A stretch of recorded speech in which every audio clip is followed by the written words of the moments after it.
Bonjour, c'est Ashtash Khadija de Maternelle Mala et c'est un plaisir d'être avec vous aujourd'hui. Alors aujourd'hui on continue sur notre série autour du sevrage et aujourd'hui je vais vous parler des moments où ce n'est pas idéal de penser au sevrage.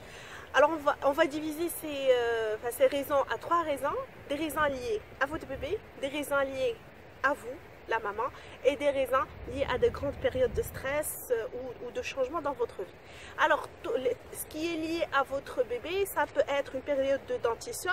Vous l'avez deviné, ce n'est pas une si bonne idée que de penser au sevrage lorsque le bébé est en pleine dentition. Le fait de téter, ça l'apaise et ça calme ses douleurs. Ce n'est pas une bonne idée non plus de penser au sevrage lorsqu'il y a infection virale.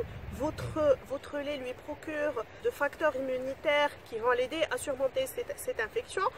Ce n'est pas aussi une bonne idée que de penser au sevrage pendant l'angoisse de séparation ou la crise des 8 mois. On va en parler en détail sur une prochaine vidéo.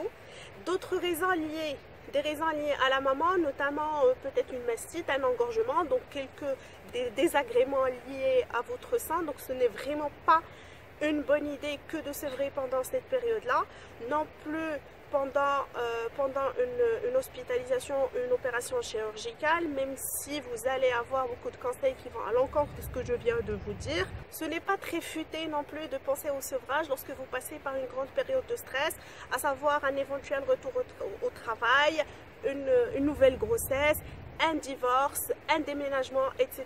Donc toutes ces périodes, votre bébé, votre bambin les ressent, ça les dérange parce que ce n'est toujours pas facile les changements.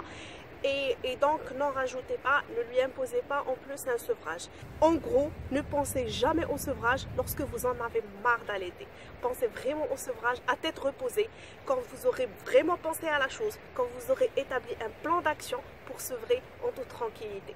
Pour finir, je vous raconte la petite histoire d'une senior avec qui j'ai eu l'occasion de papoter, qui m'avait raconté son histoire de sevrage. Elle avait eu son enfant, peut-être sûrement le garçon il est beaucoup plus vieux que moi aujourd'hui, mais à l'époque où il avait eu 2 ans, ça tombait pile poil le jour où il avait eu 2 ans. Ses parents ont divorcé et donc la maman, une simple femme de campagne illettrée, elle avait eu l'idée qu'elle ne pouvait pas infliger à son enfant et un divorce et un sevrage, et donc elle a décidé de ne pas sevrer.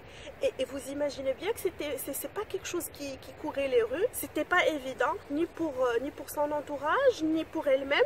Donc elle a continué à allaiter son enfant jusqu'à l'âge de ses 3 ans, pour vous dire que si on arrive à revenir à notre instinct, si on arrive à creuser au fin fond de nous-mêmes, on a cette petite voix qui nous dit ce qu'il faut faire. Alors quand vous êtes maman, écoutez cette voix, restez épanouie et Maternelle Mala.